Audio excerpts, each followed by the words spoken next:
Hi ನಮಸ್ತೆ ವೀಕ್ಷಕರೇ. ನಮನ್ಸ್ vlog ಚಾನಲ್ಗೆ ತಮಗೆ ಆತ್ಮೀಯ ಸ್ವಾಗತ. ಇಂದಿನ ವ್ಲಾಗ್ ಏನಪ್ಪಾ ಅಂದ್ರೆ ತಮಗೆಲ್ಲರಿಗೂ ಗೊತ್ತಿದೆ, ನಾನು ಒಬ್ಬ ಟ್ಯೂಷನ್ ಟೀಚರ್. ಮನೆಯಲ್ಲೇ ಪಾಠಗಳನ್ನ ತೆಗೆದುಕೊಳ್ಳತಕ್ಕದ್ದು. ನಾನು ಏನ್ ಮಾಡ್ತೀನಿ, ಹಾಗೆ ಮಕ್ಕಳ ಜೊತೆ ಯಾವೆಲ್ಲಾ ಚಟುವಟಿಕೆಗಳನ್ನ ಮಾಡ್ತೀನಿ ಅನ್ನೋದೆಲ್ಲ ಕೆಲವೊಂದು ವಿಡಿಯೋಸ್ ನಾನು ಆಲ್ರೆಡಿ ಅಪ್ಲೋಡ್ ಮಾಡಿದ್ದೆ, ತಾವು ನೋಡಬಹುದು. ಹಾಗೆ ಕೆಲವೊಂದು ಶಾರ್ಟ್ಸ್ನು ಅಪ್ಲೋಡ್ ಮಾಡಿದ್ದೀನಿ. ಈಗ ಮಕ್ಕಳ ಮನಸ್ಥಿತಿಯನ್ನ ಅರಿತು ನಾವು ಟ್ಯೂಷನ್ ಟೀಚರ್ಸ್ ಬಿಹೇವ್ ಮಾಡ್ಬೇಕಾಗುತ್ತೆ. ಅದು ಯಾವ ರೀತಿ ಹೇಗೆ ಅಂತಂದ್ರೆ, ಈಗ ನಾವೇನ್ ದೊಡ್ಡದಾಗಿ ಲೆಸನ್ ಮಾಡ್ಕೋತ ಕೂಡೋದು ಅಥವಾ ತುಂಬಾ ಪ್ರೆಷರ್ ಮಕ್ಳಿಗೆ ಹಾಕೋದು ಏನಿರಲ್ಲ. ಆಲ್ರೆಡಿ ಆ ಮಗು ಸ್ಕೂಲಲ್ಲಿ ಕೆಲವೊಂದೆಲ್ಲಾ ವಿಷಯಗಳನ್ನ ಕಲಿತು ಬಂದಿರುತ್ತೆ. ಆ ಏನು ಕಲ್ತಿರ್ತಕ್ಕಂತ ಪ್ರತಿಯೊಂದು ಪಾಠವನ್ನ ನಾವು ಸ್ಮರಣಿಸೋದು, ಹಾಗೆ ಆ ಮಕ್ಕಳಿಗೆ ಅದನ್ನ ತಿಳಿಸಿ ಹೇಳ್ತಕ್ಕದ್ದು. ಹಾಗಂತ ಕೆಲವು ಮಕ್ಕಳಿಗೆ ಕನ್ನಡ ಈಸಿ ಆಗ್ಬೋದು, ಕೆಲವು ಮಕ್ಕಳಿಗೆ ಇಂಗ್ಲಿಷ್ ಟಫ್ ಆಗ್ಬೋದು, ಕೆಲವು ಮಕ್ಕಳು ತುಂಬಾ ವೀಕ್ ಇರ್ತಾರೆ ಮ್ಯಾಥ್ಸ್ ಅಲ್ಲಿ. ಅದನ್ನ ನಾವೆಲ್ಲ ಐಡೆಂಟಿಫೈ ಮಾಡ್ಬೇಕಾಗುತ್ತೆ. ಹಾಗೆ ಆ ಮನಸ್ಥಿತಿ ಹೇಗಿದೆ, ಆ ಮಗುವಿನ ಮನಸ್ಥಿತಿ. ಈಗ ಕೆಲವೊಂದು ಚಟುವಟಿಕೆಗಳನ್ನ ಅಥವಾ ಹೋಮ್‌ವರ್ಕ್ ಗಳನ್ನ ಸ್ಕೂಲಲ್ಲಿ ಕೊಡಲಾಗುತ್ತೆ. ಆ ಕೊಟ್ಟಿರ್ತಕ್ಕಂಥದನ್ನ ನಾವ್ ಇನ್ನೂ ಮೋಟಿವೇಟ್ ಮಾಡಿ, ನೀನ್ ಮಾಡ್ತೀಯಾ, ನಿನ್ಗೆ ಏನ್ ಅರ್ಥ ಆಗಿಲ್ಲ, ಹೀಗ್ ಇದ್ ಮಾಡು ಅಂತ ಹೇಳಿ ತಮ್ಮ ತಮ್ಮ ಭಾಷಾವಾರು ಅಥವಾ ತಮ್ಮ ಮಾತೃ ಭಾಷೆಯಲ್ಲಿ ಅದನ್ನ ತಿಳಿಸಿ ಹೇಳ್ತಕ್ಕಂಥದ್ದು. ಅಂದ್ರೆ ನಾನು ಇದನ್ನ ಮಾಡಿ ನೋಡಿದ್ದೀನಿ ಸ್ನೇಹಿತರೆ. ಈಗ ಒಂದು ವರ್ಷದಿಂದ 2 ವರ್ಷದಿಂದ ನನಗೆ ಇದು ಒಂದು ಅನುಭವ ಆಗಿದೆ. ತಮ್ಮಲ್ಲಿ ಹೇಳ್ಕೋಬೇಕು ಅನ್ನೋದು ನನ್ನೊಂದು ಉದ್ದೇಶ ಆಗಿತ್ತು. ಈಗ ಆ ಮಗುಗೆ ಏನಾಗುತ್ತೆ, ಇಂಗ್ಲಿಷ್ ಮೀಡಿಯಂ ಅಂತ ತಗೊಂಡಾಗ ಕನ್ನಡ ಟಫ್ ಆಗುತ್ತೆ, ಕನ್ನಡ ಮೀಡಿಯಂ ಅಂತ ತಗೊಂಡಾಗ ಇಂಗ್ಲಿಷ್ ಟಫ್ ಆಗುತ್ತೆ. ಎರಡನ್ನೂ ಸಮಾನವಾಗಿ ನೋಡ್ತಕ್ಕಂಥ ಮಗು ಮ್ಯಾಥ್ಸ್ ಅಥವಾ ಸೈನ್ಸ್ ಅನ್ನ ಕಷ್ಟ ಅನ್ಸ್ಕೊಳ್ಳುತ್ತೆ. ಸೊ ನಾವ್ ಎಲ್ಲಾದ್ರ ಬಗ್ಗೆನು ಆ ವಿಷಯದ ಬಗ್ಗೆ ನಾವು ತುಂಬಾ ಹೇಳ್ತಕ್ಕಂಥದ್ದು ಅಥವಾ ಪ್ರೆಷರ್ ಇಲ್ದೇನೆ ಯಾವ ರೀತಿ ಹೇಳ್ಕೊಡ್ಬೋದು ಅಂದ್ರೆ, ಫಸ್ಟ್ ಆ ಲೆಸನ್ ಏನಿದೆ, ಆ ಲೆಸನ್ ಕಂಟೆಂಟ್ ಏನಿದೆ, ಆ ಟೆಕ್ಸ್ಟ್ ಬುಕ್ ನ ಆ ಮಗುಗೆ ತಮ್ಮ ಭಾಷೆಯಲ್ಲಿ ತಾವು ಹೇಳ್ಕೊಡಿ. ಅಂದ್ರೆ ಈಗ ಯಾವುದೇ ಮಗು ಆಗ್ಲಿ ತನಗೆ ಮಾತೃಭಾಷೆ ಕನ್ನಡ ಇರೋದ್ರಿಂದ ಈಸಿಯಾಗಿ ಕಲಿಯುತ್ತೆ. ಈಗ ಸ್ಕೂಲ್ಸ್ ಅಲ್ಲೆಲ್ಲ ಏನಾಗ್ಬಿಟ್ಟಿದೆ, ಇಂಗ್ಲಿಷ್ ಇಂಗ್ಲಿಷ್ ಅಂತ ಹೇಳ್ಬಿಟ್ಟು ಇಂಗ್ಲಿಷ್ ಅಲ್ಲೇ ಹೇಳ್ಕೊಡ್ತಕ್ಕಂಥದ್ದು ಆಗಿದೆ. ಅದು ಇರ್ಬೇಕು, ಎಲ್ಲೇ ಹೋದ್ರು ನಮಗೆ ಅದು ಸಾಮಾನ್ಯವಾಗಿ ತಿಳಿತಕ್ಕಂಥ ಭಾಷೆ ಹಾಗೂ ವರ್ಲ್ಡ್ ವೈಡ್ ನಮ್ಗೆ ಇಂಗ್ಲಿಷ್ ಬೇಕೇ ಬೇಕು. ಸೊ ಅದು ಇರ್ಲಿ ಒಂದ್ ಸೈಡ್. ಬಟ್ ಆದ್ರೂನು ಈಗ ಕಂಟೆಂಟ್ ವೈಸ್ ಅಂತ ಮಗುಗೆ ನಾವು ತಗೊಂಡಾಗ ಫಸ್ಟ್ ಮಾತೃಭಾಷೆಯಿಂದ ಅವರಿಗೆ ತಿಳಿಸ್ತಕ್ಕಂಥದ್ದು. ಒಂದ್ಸರಿ ತನ್ನ ಮಾತೃಭಾಷೆಯಿಂದ ಆ ಮಗು ಆ ಕಂಟೆಂಟ್ ನ ತಲೆಯಲ್ಲಿ ಹಾಕೊಳ್ತು ಅಂದ್ರೆ, ಯಾವುದೇ ಭಾಷೆಯಲ್ಲಿ ಆ ಮಗು ತನ್ನದ ಓನ್ ಸ್ಟೈಲ್ ಅಲ್ಲಿ ಅಥವಾ ತನ್ನ ಓನ್ ವಿಚಾರಣೆಯಿಂದ ಅದನ್ನ ಹೇಳ್ತಕ್ಕಂಥ ಶುರು ಮಾಡುತ್ತೆ. ಆ ಒಂಥರ ಮೋಟಿವೇಟ್ ನಾವು ಕೊಡ್ಬೇಕಾಗುತ್ತೆ. ಈಗ ಮ್ಯಾಥ್ಸ್ ವಿಷಯಕ್ಕೆ ಬಂದ್ರೆ, ಮ್ಯಾಥ್ಸ್ ತುಂಬಾ ಈಸಿ ಆಗುತ್ತೆ ಮಕ್ಕಳಿಗೆ. ಫಸ್ಟ್ ನೀವೇನ್ ಮಾಡ್ತೀರಾ, ಬೇಸಿಕ್ಸ್ ನ ಕಲ್ಸಿ. ಮ್ಯಾಥ್ಸ್ ಮಾತ್ರ ಕಂಪಲ್ಸರಿ ಬೇಸಿಕ್ಸ್ ಬಂದಾಗ ಮಾತ್ರ ಮ್ಯಾಥ್ಸ್ ಈಸಿ ಆಗುತ್ತೆ. ಇದು ನಾನು ಸತತ ಈ ಒಂದು 5 ವರ್ಷಗಳ ನನ್ನ ಒಂದು ಜರ್ನಿಯಲ್ಲಿ ನಾನು ಮಾಡಿರ್ತಕ್ಕಂಥ ಎಕ್ಸ್ಪೆರಿಮೆಂಟ್ ಸ್ನೇಹಿತರೆ. ಈಗ ನೀವುನು ಇದನ್ನ ಅಳವಡಿಸ್ಕೊಳ್ರಿ ಅಂತಾನೆ ನಾನು ಹೇಳಕ್ ಬಂದಿರೋದು. ಈ ಒಂದು ವ್ಲಾಗ್ ಪೂರ್ತಿಯಾಗಿ ನೋಡಿ ತಮ್ಗೆ ಏನ್ ಅನ್ಸುತ್ತೆ ಅಂತ ನನ್ಗೆ ಕಮೆಂಟ್ ಮಾಡಿ, ಹಾಗೂ ನಿಮ್ಗೊಂದು ಚೂರಾದ್ರೂ ಐಡಿಯಾ ಸಿಗುತ್ತೆ ಅಂತ ನಾನು ಭಾವಿಸಿದ್ದೀನಿ. ಯಾರಾದ್ರೂ ನನ್ನ ಚಾನಲ್ಗೆ ಇನ್ನೂ ಸಬ್ಸ್ಕ್ರೈಬ್ ಆಗಿಲ್ಲ ಅಂದ್ರೆ ದಯವಿಟ್ಟು ಸಬ್ಸ್ಕ್ರೈಬ್ ಆಗಿ. ಈ ವಿಡಿಯೋ ನಿಮಗೆ ಇಷ್ಟ ಆದಲ್ಲಿ ತಾವು ಲೈಕ್ ಅನ್ನ ಪ್ರೆಸ್ ಮಾಡಿ. ಹಾಗೆ ಈಗ ಮುಂದೆ ಹೋಗ್ತಾ, ಈಗ LKG UKG ಮಕ್ಕಳನ್ನ ಯಾವ ರೀತಿ ಮಾಡ್ಬೇಕು ಅಂದ್ರೆ, ದಯವಿಟ್ಟು LKG UKG ಮಕ್ಕಳಿಗೆ ಪ್ರೆಷರ್ ಹಾಕ್ಬೇಡಿ. ಅವ್ರಿಗೇನು ಟ್ಯೂಷನ್ ಅನ್ನೋ ಒಂದು ಕಾನ್ಸೆಪ್ಟೇ ಬೇಡ. ಕೊಟ್ಟಿರ್ತಕ್ಕಂಥ ಹೋಮ್ ವರ್ಕ್ ಅವ್ರು ಮಾಡ್ಕೊಂಡು, ಜಸ್ಟ್ ಏನ್ ಆಕ್ಟಿವಿಟಿ ಇದೆ ಅದು ನೋಡ್ಕೊಂಡು, ಬೇಸಿಕ್ಸ್ ಲೈಕ್ LKG UKG ಏನು ವರ್ಡ್ಸ್ ಬೇಕು, 2 to 3 letters words, tables, ONE ಈ ತರ ಸ್ಮಾಲ್ ಬೇಸಿಕ್ ಅಕ್ಷರಗಳ ನಾಲೆಜು, ವರ್ಣಮಾಲೆ ಇಷ್ಟಿದ್ರೆ ಸಾಕು, ಜಾಸ್ತಿ ಪ್ರೆಷರ್ ಬೇಡ. ನೆಕ್ಸ್ಟ್ ಹೈಯರ್ ಕ್ಲಾಸಸ್, ಈಗ ನೆಕ್ಸ್ಟ್ ಹೈಸ್ಕೂಲಿಗೆ ಬಂದಾಗ ಟ್ಯೂಷನ್ ಅನ್ನೋದು ನೆಸಸರಿ ಆಗುತ್ತೆ. ನನ್ನ ಪ್ರಕಾರ ಟ್ಯೂಷನ್ ಇರ್ಲೇಬೇಕಾ ಅಂದ್ರೆ ಹೌದು. ಯಾಕೆ ಅಂತಂತಂದ್ರೆ, ಈಗ ಕೆಲವೊಂದ್ ಕಡೆ ಏನಾಗುತ್ತೆ, 35 to 40 ಸ್ಟೂಡೆಂಟ್ಸ್ ನ ಒಂದೇ ಒಂದು ಕ್ಲಾಸ್ ರೂಮ್ ಅಲ್ಲಿ ಕೂಡಿ ಹೇಳ್ತಕ್ಕಂಥದ್ದು ಏನಿದೆಯಲ್ಲ, ಕೆಲವು ಟೀಚರ್ಸ್ ಏನ್ ಮಾಡ್ತಾರೆ, ನೆಗ್ಲಿಜೆನ್ಸಿ ತೋರಿಸ್ತಾರೆ. ನಾನು ಎಲ್ಲಾರ ಪರವಾಗೂ ಹೇಳ್ತಾ ಇಲ್ಲ ವೀಕ್ಷಕರೇ, ಕೆಲವು ಟೀಚರ್ಸ್. ಸೊ ಅವರು ಮನೆಯಲ್ಲಿ ಬಂದ ತಕ್ಷಣ ಮಗು ಏನಾಗುತ್ತೆ, ಬರ್ಡನ್ ಫೀಲ್ ಆಗುತ್ತೆ. ಅದು ಇಂಡಿವಿಜುವಲ್ ಕೇರಿಂಗ್ ಇಲ್ದೇನೆ ಅಥವಾ ತಾನು ಹೇಳಿದ ಅರ್ಥ ಆಗ್ಲಾರ್ದೇನೆ, ಈಗ ಸ್ಕೂಲಲ್ಲಿ ಟೀಚರ್ಸ್ ಏನಾಗುತ್ತೆ, ಪಾಠಗಳನ್ನ ಕಂಪ್ಲೀಟ್ ಮಾಡ್ಬೇಕು ಅನ್ನೋ ಒಂದು ಪ್ರೆಷರ್ ಅವ್ರಿಗೆ ಬಿಲ್ಡ್ ಆಗಿರುತ್ತೆ. ಸೊ ನೋಟ್ಸ್ ಪಾರ್ಟ್ಸ್ ಕರೆಕ್ಷನ್ ಮಾಡೋದಿರುತ್ತೆ, ಕ್ವಶನ್ ಪೇಪರ್ ಪ್ಯಾಟರ್ನ್ ಮಾಡೋದಿರುತ್ತೆ, ಸೊ ಆಕ್ಟಿವಿಟೀಸ್ ಇರ್ತವೆ. ಸೊ ಎಲ್ಲಾನು ಟೀಚರ್ಸ್ಗೆ ಬರ್ಡನ್ ಆಗೋ ಕಾರಣ ಆ ಮಗುನ ಎಲ್ಲೋ ಒಂದ್ ಕಡೆ ಅವರು ನೆಗ್ಲೆಕ್ಟ್ ಮಾಡಿರ್ಬೋದು. ಎಲ್ಲಾ ಟೀಚರ್ಸು ಅಲ್ಲ, ಕೆಲವು ಟೀಚರ್ಸ್. ಸೊ ಹಾಗೇನಾಗುತ್ತೆ, ಆ ಮಗು ತಿರ್ಗಾ ಮನೆಗ್ ಬಂದಾಗ ಏನಾಗುತ್ತೆ, ಹೇಳ್ಕೊಡ್ತಕ್ಕಂಥವ್ರು ಈಗ ಮನೆಯಲ್ಲಿ ಪೇರೆಂಟ್ಸ್, ಸೊ ಎಲ್ಡರ್ಸ್ ಯಾರೇ ಕೇರ್ ಟೇಕರ್ಸ್ ಇರೋದಿಲ್ಲ.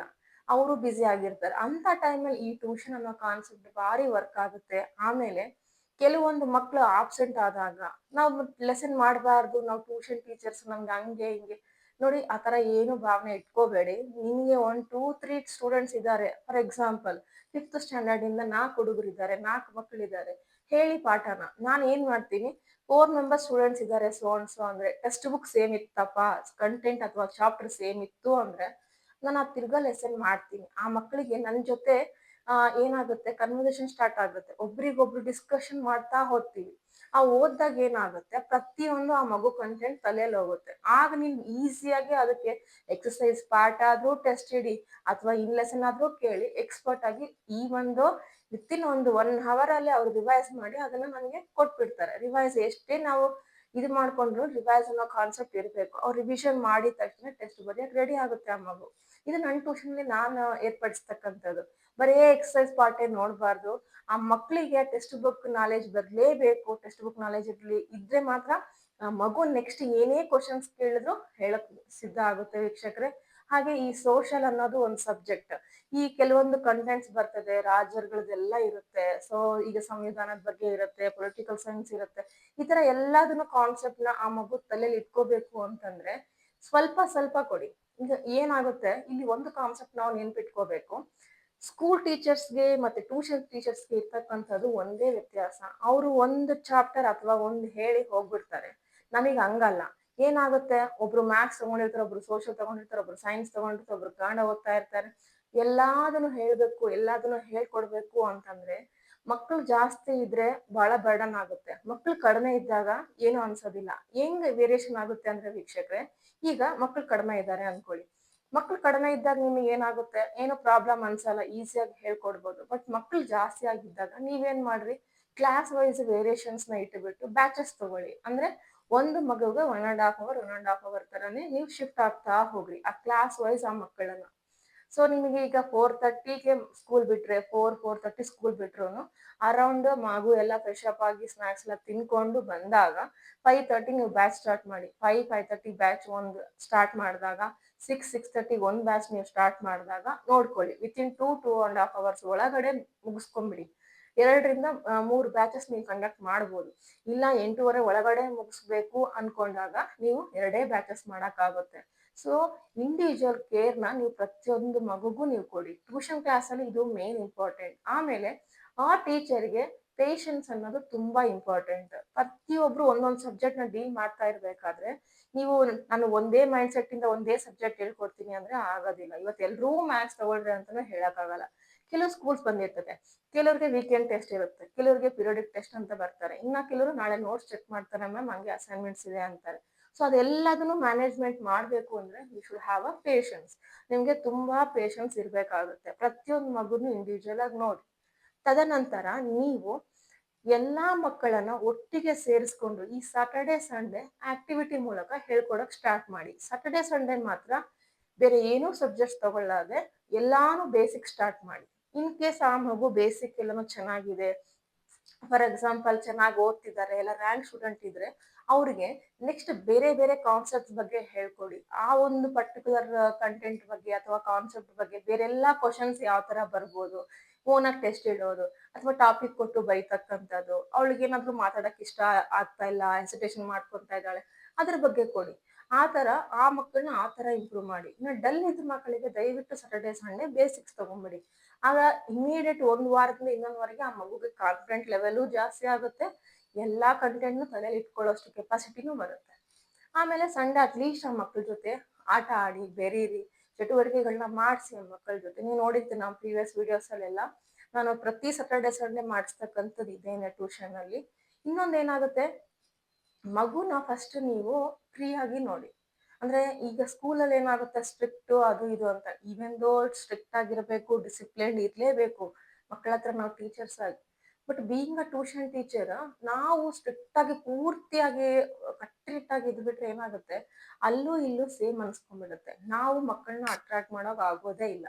ಅಟ್ರಾಕ್ಟ್ ಮಾಡ್ಬೇಕು ಅಂದ್ರೆ ಬಾಹ್ಯವಾಗಿ ನಾನು ಹೇಳ್ತಾ ಇಲ್ಲ, ಆ ಕಂಟೆಂಟ್ ಏನಿದೆ ಅಲ್ಲ ಆ ಮಗುಗೆ ಯಾವ ತರ ಹೇಳಿದ್ರೆ ಅರ್ಥ ಆಗುತ್ತೆ. ಫಾರ್ ಎಕ್ಸಾಂಪಲ್ ಈಗ ಇರ್ತಕ್ಕಂಥ 6 ಇಂದ 7 ಸಬ್ಜೆಕ್ಟ್ ಇನ್ನು ICSE ಸಿಲೆಬಸ್ಸಿಗೆ ಬಂದ್ರೆ ಇನ್ನೂ ಸಬ್ಜೆಕ್ಟ್ ಜಾಸ್ತಿ ಆಗುತ್ತೆ. ಆ ಮಗುನ್ ಕರೆದು ಕೂಡಿಸ್ಕೊಂಡು ಏನಾಗ್ತಿದೆ, ಏನ್ ಪ್ರಾಬ್ಲಮ್ ಇದೆ, ಯಾವ ರೀತಿ ಓದ್ತಿದೀಯಾ, ಸೊ ಹಿಂಗ ಆಗ್ತಿದೇನಾ. ಸೊ ಈಗ ಟ್ಯೂಷನ್ ಅಂತ ಬಂದ್ರೆ ನಾವು ಎಲ್ಲಾನು ಟ್ಯೂಷನ್ ಕ್ಲಾಸಲ್ಲಿ ಹೇಳ್ಕೊಡಕ್ ಆಗಲ್ಲ. 2.5 hours ಅಲ್ಲಿ ನಾವು 6 ಸಬ್ಜೆಕ್ಟ್ ತಗೊಂತೀವ ಇಲ್ಲ. ನನ್ನ ಟ್ಯೂಷನ್ ಅಲ್ಲಿ ಏನ್ ಇಟ್ಟಿದ್ದೀನಿ ವೀಕ್ಷಕರೇ, 2 to 3 subjects. Home work ½ hour ಆಗುತ್ತೆ, 30 minutes ಹೋಮ್ ವರ್ಕ್ ಆಗುತ್ತೆ, 40 minutes 2 to 3 subject depends upon ಆ ಮಗು ಮೇಲೆ. ಬರ್ಡನ್ ಹಾಕ್ಬೇಡಿ, ಯಾರ ಮೇಲೂ ಬರ್ಡನ್ ಹಾಕ್ಬೇಡ್ರಿ. ನೀನ್ ಮಾಡ್ಲೇಬೇಕು ಅಂತ ಜಿದ್ದು ಹಿಡ್ದು ಕುತ್ಕೊಂಡ್ರೆ ಪ್ರೆಷರ್ ಫೀಲ್ ಆಗಿ ಆ ಮಗು ಜಸ್ಟ್ ಟೆಸ್ಟ್ ಬರೆಯುತ್ತೆ, ಒಪ್ಸುತ್ತೆ, ಆ ಮಾತ್ರಕ್ಕೆ ಇರುತ್ತೆ. ಅದು ಕಂಟೆಂಟ್ ಅನ್ನೋದು ತಲೆಯಲ್ಲಿ ಪೂರ್ತಿಯಾಗಿ ಕೂಡೋದಿಲ್ಲ. ನೀವು ಈಸಿಯಾಗಿ ಹೋಗಿ ಇಲ್ಲ ಹೋಮ್ ವರ್ಕ್ ಮಾಡು, 2 to 3 ಸಬ್ಜೆಕ್ಟ್ ಮುಗಿಸ್ಕೊಂಡು ಹೋಗು ಕ್ಲಿಯರ್ ಕಟ್ ಆಗಿ. ಆಗ ಆ ಮಗುಗೆ ಏನಾಗುತ್ತೆ, ನೀವು ಮೋಟಿವೇಟ್ ಮಾಡಿದಾಗ ಈಗಿನ ಜನರೇಷನ್ ಬೇಕಾದ್ರೆ ಜಸ್ಟ್ ಮೋಟಿವೇಶನ್, ಅವ್ರಿಗೆ ಎಲ್ಲಾನು ಕಂಟೆಂಟ್ ತಲೆಯಲ್ಲಿ ಇರುತ್ತೆ. ಸ್ವಲ್ಪ ಏನೋ ಮನೇಲಿ ಇರ್ತಕ್ಕಂಥ ಕೆಲವೊಂದು ಪ್ರಾಬ್ಲಮ್ಸ್ ಇಂದ ಅಥವಾ ಅವನಿಗಿರ್ತಕ್ಕಂಥ ಇನ್ನರ್ ಫೀಲಿಂಗ್ಸ್ ಇಂದ ವೇರಿಯೇಷನ್ ಸ್ಟಾರ್ಟ್ ಆಗ್ಬೋದು ವೀಕ್ಷಕರೇ. ಹಂಗಾಗಿ ನಾನ್ ಏನ್ ಮಾಡ್ತೀನಿ, ಇಂಡಿವಿಜುವಲ್ ಆಗಿ ಆ ಮಗುನ್ ಕೂರ್ಸ್ಕೊಂಡು ಏನ್ ಪ್ರಾಬ್ಲಮ್ ಆಗ್ತೈತೆ, ಯಾಕೆ ಇದು ಬಂದಿಲ್ಲ. ಕೆಲವು ಮಕ್ಕಳಿಗೆ ನೀವು ನಂಬ್ತಿರೋ ಇಲ್ಲ, ಇನ್ನ 5th 6th standard ಅಲ್ಲಿ ಅವ್ರಿಗೆ ಕನ್ನಡ ಟೆಕ್ಸ್ಟ್ ಬುಕ್ ಓದಕ್ ಬರಲ್ಲ, ಇಂಗ್ಲಿಷ್ ಟೆಕ್ಸ್ಟ್ ಬುಕ್ ಓದಕ್ ಬರಲ್ಲ. ಪ್ರೀವಿಯಸ್ 1 year ಇಂದ ಇವಾಗವರೆಗೂ ನಾನು ಅದನ್ನೇ ಮಾಡ್ಕೊಂಡು ಬರ್ತಾ ಇದ್ದೀನಿ. ಬೆಟರ್ ಈಗ 2024 ಅಲ್ಲಿ ತುಂಬಾ ಚೆನ್ನಾಗಿದ್ದಾರೆ ಮಕ್ಕಳು. ಈ ತರ ಎಲ್ಲ ಎಕ್ಸ್ಪೆರಿಮೆಂಟ್ಸ್ ಮಾಡಿದಾಗ ಕುತ್ಕೊಳ್ಳಿ ಹೇಳಿ. ಹಾಗೆ ಏಪ್ರಿಲ್ ಮೇ ಇಟ್ಕೊಂಡಿದ್ದೀನಿ ನಾನು ಸತತವಾಗಿ. ಈಗ 3 ವರ್ಷ ನಾನು ಸಮ್ಮರ್ ಕ್ಲಾಸಸ್ ತಗೊಂಡಿದ್ದೀನಿ ವೀಕ್ಷಕರೇ. ಈ ಸಮ್ಮರ್ ಕ್ಲಾಸಸ್ ಅಲ್ಲಿ ಅವ್ರನ್ನ ಮೋಟಿವೇಟ್ ಮಾಡಿ ಎಲ್ಲೂ ಬಿಡಲ್ಲ. ಮಾರ್ಚಲ್ಲಿ ಎಕ್ಸಾಮ್ ಕಂಪ್ಲೀಟ್ ಆಗಿದ ತಕ್ಷಣ ಏಪ್ರಿಲ್ ಫುಲ್ ಒಂದು 30 days ತಗೊಂತೀನಿ. ಮ್ಯಾಕ್ಸಿಮಮ್ 30 days ಅಲ್ಲಿ ಎಲ್ಲ ಮುಗಿಸ್ಕೊಂಡು ಅವರಿಗೆಲ್ಲ ಹೋಮ್ ವರ್ಕ್ಸ್ ಕೊಟ್ಟು ನಾವು ಮೇ ಫುಲ್ ಹಾಲಿಡೇ ಇರುತ್ತೆ ಅವರಿಗೆ. ಆ ಟೈಮಲ್ಲಿ ನಾನು 1 month ಪೂರ್ತಿ ಇದನ್ನ ಹೇಳ್ಕೊಡೋದು. ಸೊ ಮತ್ತೆ ಜೂನ್ ಅಂತ ಬಂದಿದ ತಕ್ಷಣ ಆ ಮಗುಗೆ ಟೆಕ್ಸ್ಟ್ ಬುಕ್ ರೀಡಿಂಗ್ ಬರಬೇಕು. ಆ ತರ ಮಾಡಿದ್ದೀನಿ ಪ್ರತಿಯೊಬ್ಬರಿಗೆ. ಇದನ್ನ ನೀವು ಅಳವಡಿಸ್ಕೊಂಡ್ರೆ ಚೆನ್ನಾಗಿರುತ್ತೆ ಅನ್ಕೊಂಡಿದ್ದೀನಿ. ಹಾಗೆ ಇನ್ನು ಏನಾದ್ರು ನಿಮ್ಗೆ ಅನಿಸಿಕೆಗಳು ಯಾವ ರೀತಿ ಅನಿಸ್ತಾ ಇದ್ದಾವೆ ನನ್ನ ಒಂದು ಈ ಟ್ಯೂಷನ್ ಕ್ಲಾಸಸ್ ಬಗ್ಗೆ ಅಂತ ನೀವು ಹೇಳಿ ನನಗೆ ಕಮೆಂಟ್ ಮೂಲಕ ತಿಳಿಸಿ. ಹಾಗೆ ಈ ಒಂದು ವ್ಲಾಗ್ನ ಇಲ್ಲಿಗೆ ಮುಗಿಸ್ತೀನಿ. ಮತ್ತೆ ಒಂದು ಬೇರೆ ವ್ಲಾಗ್ ಅಲ್ಲಿ ಮತ್ತೆ ಮೀಟ್ ಆಗೋಣ ವೀಕ್ಷಕರೇ. ಧನ್ಯವಾದಗಳು, ನಮಸ್ಕಾರ.